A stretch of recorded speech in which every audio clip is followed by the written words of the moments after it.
ஹரஹர நம பார்வதீபதயே ஹரஹர மகாதேவா.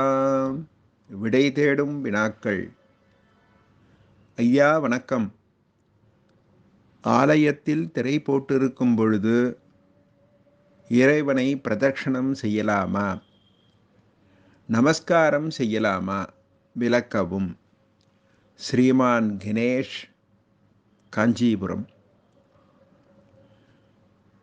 ஆலயம் தொழுவது சாலவும் நன்று சொல்லி நம்ம பிரிவாளெலாம் வகுத்து கொடுத்தது. ஆலய வழிபாடுன்றது ரொம்ப விசேஷமானது. சைவத்தில் சொல்லும் பொழுது ஆலயத்தில் பிரதட்சணம் பண்ணுறது விசேஷம், நமஸ்காரம் பண்ணுறது கொடிமரத்தின்ற தான் பண்ணணும்னு சொல்லியிருக்கா.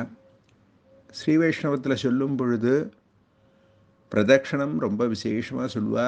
அவள் அதுலேயும் சக்கரத்தாழ்வாருக்கு பிரதட்சணம் பண்ணுறத அவ்வளோ விசேஷமாக கொண்டாடுவா.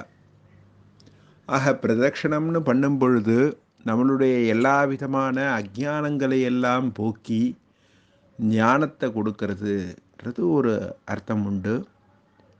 இன்னொரு அர்த்தம், நம்மளுடைய எல்லா விதமான கெடுதல்கள்லாம் போய் நல்ல சம்பத்துக்கள்லாம் கிடைக்கும்ன்றதும் அர்த்தம் உண்டு.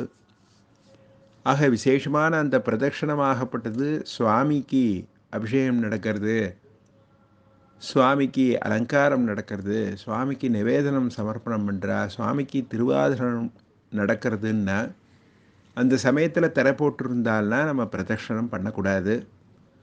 அது மாதிரி பண்ணுறதுல எந்த பிரயோஜனமும் இல்லை. அது மாதிரி நமஸ்காரமும் செய்யக்கூடாது. நமஸ்காரம் கண்ட இடத்துல பண்ணக்கூடாது, கொடிமரத்துக்கிட்டக்கு தான் பண்ணணும். ஏன்னா கொடிமரத்துக்கிட்டக்க எல்லா தேவர்களும் முனிவர்களும் சித்தர்களும் எல்லாம் அந்த இடத்துல தான் வந்து நிற்கிறா. ஒரு ஆலயத்தில் உற்சவாதிகள்லாம் வருதுன்னா அந்த கொடி ஏற்றுவா, அந்த கொடிமரத்தில் கொடி ஏற்றுவா. அந்த கொடி ஏற்றும் பொழுது 30 முக்கோடி தேவர்கள்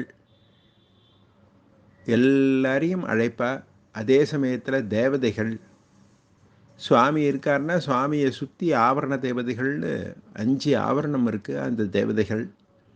அது தவிர ருத்ராதிகள், வசுக்கள், இப்படி எல்லாரையும் அழைப்பா. அதனால் அந்த இடத்துல ரொம்ப விசேஷமானது, ஆகர்ஷண சக்தி ஜாஸ்தி இருக்கும் அந்த இடத்துல. அதனால் அங்கே தான் நம்ம நமஸ்காரம் பண்ணமே தவிர கண்ட இடங்கள்லாம் நமஸ்காரம் பண்ணக்கூடாது. அது 2 சமயத்துக்கும் பொருந்தும், ஸ்ரீ வைஷ்ணவத்திற்கும் பொருந்தும், ஸ்ரீ சைவ சமயத்துக்கும் பொருந்தும். அதனால் கொடிமரத்துக்கிட்டக்க தான் நமஸ்காரம் பண்ணணும். அந்த நமஸ்காரமும் திரை போட்டிருக்கா, நிவேதனம் சமர்ப்பணம் ஆறுது, அபிஷேகம் ஆகிட்டுருக்குன்னா பண்ணக்கூடாது. நம்ம திரை போட்டிருக்கிற சமயம் சில சமயங்கள் உண்டு. அதாவது ராத்திரி பூஜையெல்லாம் ஆன உடனே திரை போடுவா.